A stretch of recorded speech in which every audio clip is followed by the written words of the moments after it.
I done a lot of wrong, but now I'm making it right.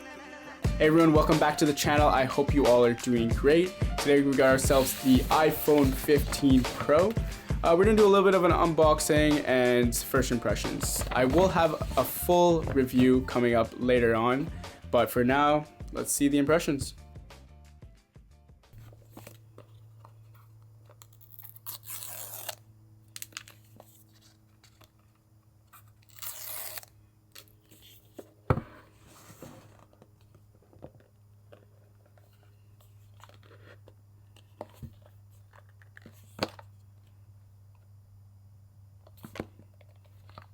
After absolutely struggling to open the box, we do see that beautiful iPhone 15 Pro in that natural titanium color. It's just an amazing color and I'm glad that I chose this. As we put the iPhone to the side and take a look at what's in the box, we can see here that we got the standard Apple packaging with the Apple sticker, Apple pamphlet, and also the SIM card ejector tool. And then once we put that away, we can see here that we do have a USB-C cable. Now it's not any USB-C cable, it's actually a braided cable. I was hoping that it would match the natural titanium color instead of being a standard Apple colored cable, but this is not bad. At least it's braided. I did get a case with this phone. Now the case that I got is the FineWoven case. The case that's actually replacing the leather.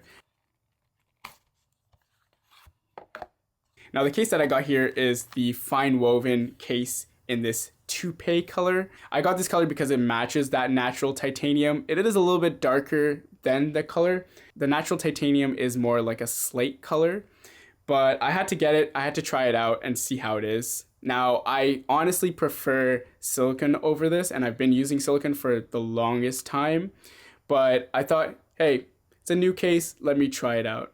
I went into the Apple store, checked out the cases, and I saw that the FineWoven case on display was scratched. Now, I hope this is not a problem, but I heard other tech reviewers saying that it's easily scratchable and it's unreversible. So I just want to try it out, see how it is, and I'm probably going to go back to the silicone case. It's not that bad in comparison to leather, but I would like to say that it's more of like an in-between from leather to silicone. Now, will I keep it? That's the question. I think I might return it and then go for the silicone case, but I want to see how it is on the iPhone. Now, if we put all that aside, we do get to the pièce de résistance, which is the iPhone 15 Pro in that natural titanium color. Apple actually switched to natural titanium from a stainless steel design. Now, statistically, it is 10 grams lighter. I didn't think it would actually feel lighter at all. And this is a welcome change as I was using the Mini for the longest time. My one gripe with the natural titanium, I do see quite a bit of fingerprints and smudges. Now with a case, it doesn't really matter since it's going to be covered. I actually thought the fingerprints would be a lot more prevalent on the darker iPhones, the blue and the space gray. But from a glance, it's actually not that bad. Especially if you're going to put a case on it, you're not going to see it anyways, but that's just a detail to notice.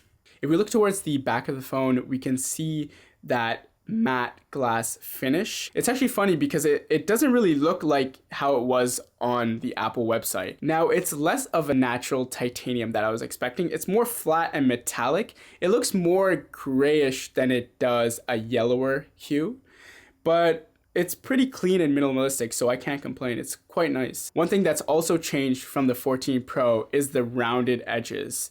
It's a lot less flat like it used to be, and it's more rounded, which is a welcome change because it's very easy to hold. Now, this is all without a case. I feel like a case, it's just going to be the same feel anyways. It's up to whatever case you do end up getting. But without the case, it's actually quite nice to hold. So we actually got a display brightness increase. It went from 1000 nits on the 14 Pro to 2000 nits. Now this is a welcome change. Inside, I didn't really notice the difference as much, but when I was filming outside and taking some photos, I noticed that it did get brighter, which is a welcome improvement. We do get the returning dynamic island. The biggest change though is on the bottom, USB-C. Now USB-C is a welcome change. With the regular 15, they do not have that USB 3 controller, so you don't get that 10 gigabit speed.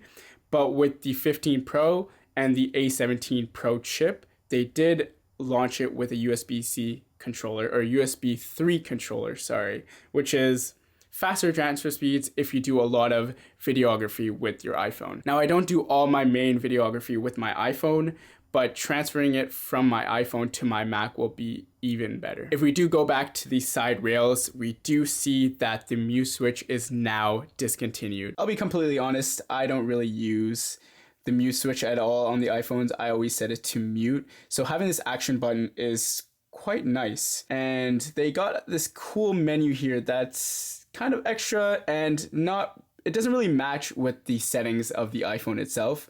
But you can see here you get the silent mode, focus mode, the camera mode, flashlight, voice memo, magnifier, shortcut, accessibility, or no action. And I saw Marquez actually mapped it to his Google Assistant, which is very, very interesting. And there wasn't that much of a delay, which is a great thing. So now putting the action button into practice, as you know, I customized it so then it would open the camera app. So if we press and hold, we get the camera app, take a quick photo, and that's it. Just put it back in your pocket, call it a day. This is an amazing feature because there's been so many times in the winter where I really wanted to take a picture, but it's too cold. I don't want to take my gloves off. With this, at least, is a button. You can hold it, take a quick photo, take a video, and then proceed from there. We see here that on the animation, Apple has different colors for these different customizable action buttons. But imagine if Apple made a different color action button.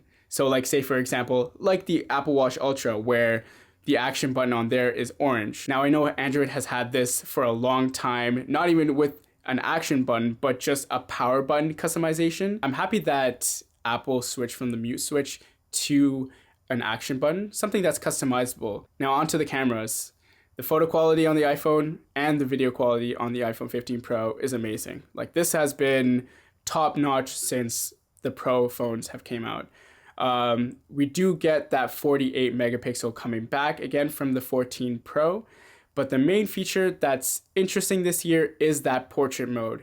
Now you can take a photo without having to be in that portrait mode setting and then adjust the bokeh in post. Now this is amazing because you don't have to worry about going into portrait mode to get that bokeh or that natural bokeh in there. Since I just got the iPhone, the only subject that I could take a photo of is my guinea pig Mocha. But stay tuned for the main review because I know that this camera system is going to produce some crispy photo and videos. And with that, that's a wrap. Thank you guys for watching. I hope you enjoyed this video. Please do comment below on what kind of iPhone 15 Pro features you guys would like to see, since a review is on its way. But till next time, I hope you guys have a wonderful day. Take care. Bye.